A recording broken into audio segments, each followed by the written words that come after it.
Өмнөд Солонгосын Black Camp-д холбоонд тулдах 7 улсын шилдэгүүттэй 720 сая төгрөгийн өрсөлдөөнийг 7 шилдэг Монголчууд 4-р сарын 11-нд үзүүлэх болно. Энэхүү тулаанд хүн жингийн өрсөлдөөнийг үнэнхүү төлөөлөх бол байлдааны самбын дэлхийн аврал Баян дүүрэн 57 кг толдох болно.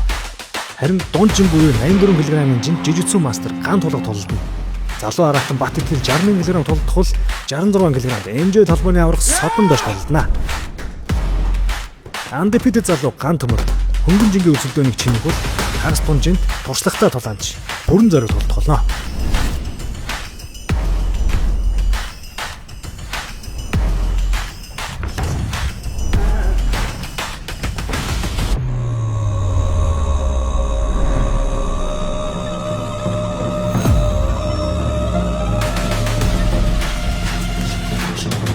Долоо улсын шилдэгүүтээ тулдах 7 Монголд ажлынхаа өрсөлдөөнийг зөвхөн New Live-аас албан ёсны онцгой эрхтэйгээр хүлээн авч үзээрэй. Тэдний эхний өрсөлдөөн өмнөд төрш буюу Хятадын тулаанчд байх болно.